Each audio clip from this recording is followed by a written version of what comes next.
Hey all, back with a relatively short one here. First up, we got Kushala against Maestro. This used to be a more common placement, don't see it very often now, but it's really simple.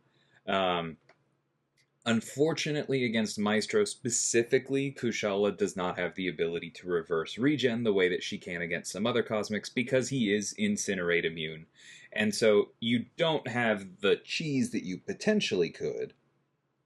Uh, on the one hand, love when those light intercepts happen. On the other, so incredibly glad that I made Kushala's triggers symmetrical, because while I meant that for defense, the fact that if you get intercepted by the AI, it still helps you is such a gift. Nice little consolation prize.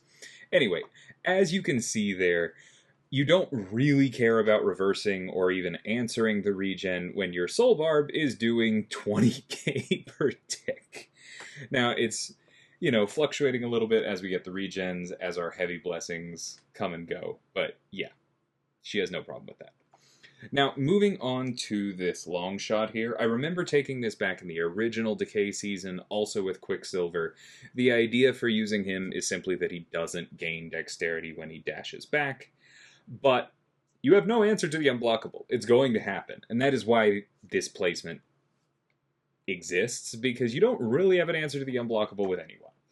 And so what you're going to see pretty early here tends to happen. Not usually like that. That was some grade A rude nonsense. I haven't been parried like that in a while. But I come into this fight bluntly expecting to get hit. It's not often a parry. Maybe I just mess up and intercept, kind of like against that Maestro, right? But that's okay. The thing gets going. We can punish the special one. Quicksilver's medium, one of the best things about it is one of the same things that's most annoying on defense, that it is pretty darn good at catching people on their dodges. And that helps us maintain tempo. We eventually just go medium, light, medium, special 2. And as with a lot of path fights for Quicksilver, that ends things. So really effective. We move on to section 2. We are taking path 8. Iron Man is basically a diversity placement. Like, he is tactic. He asks you to bring a counter, but it doesn't need to be a cosmic. He doesn't really have anything in the way of defensive threat besides the fact that he has a bunch of buffs, and so this node is going to give him extra attack and therefore extra block damage because I'm not great at full dexing his specials.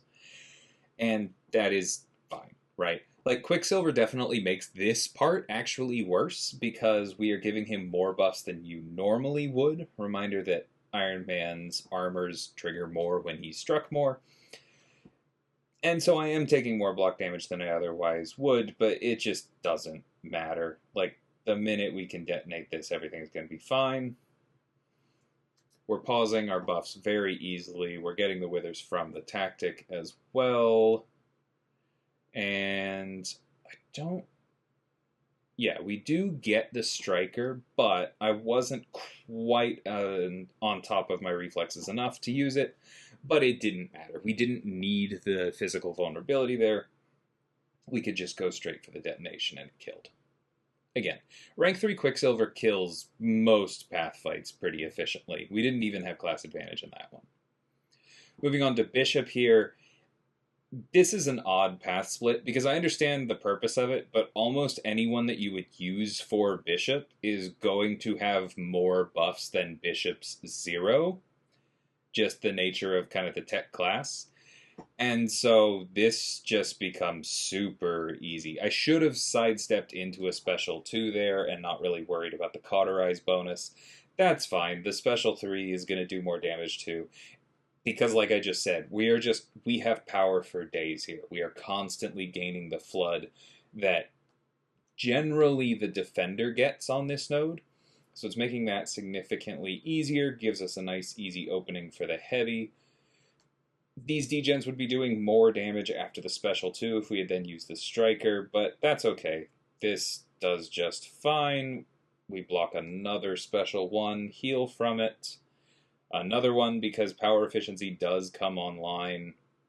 that was mostly off of the unstoppable procs from Unfazed, it doesn't matter.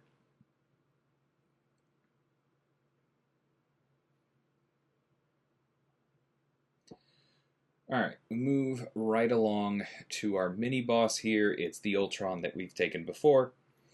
And I think this one actually goes a little more poorly. I forget exactly what happens. But it's the same basic fight that we've done before. You just keep your tempo up. You bait out that first Berserk Unstoppable. You bait the heavy as well. If you time it properly, then that doesn't happen, right? And he throws it a little bit later, and you can punish the very first one. But if not, it doesn't matter. You can just bait out another heavy like that. As a reminder, for those of you who aren't comfortable baiting heavies like this against unblockable opponents, you just hold block right up until you actually swipe back to dodge, and staying in the block animation more often as your opponent is coming in is a good way to get them to heavy more often, because the AI goes, ooh, block, time to throw a heavy, heavies break block.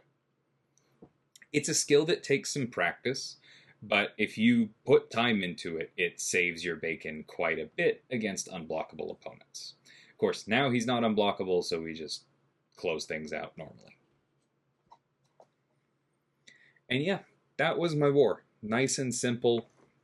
Nothing really going on here. We did end up winning this one. I believe this was also where we got our first donut of the season for the battle group, which was very nice. We've talked before, deaths are generally lower during decay, but things still happen, right? Especially to non-tactic fights. There are still things that can kill you on the war map. Stuff happens, so very proud of the battle group for pulling together and avoiding any deaths at all. But yeah, look out for the next one, and until then, thank you so much for watching, and take care.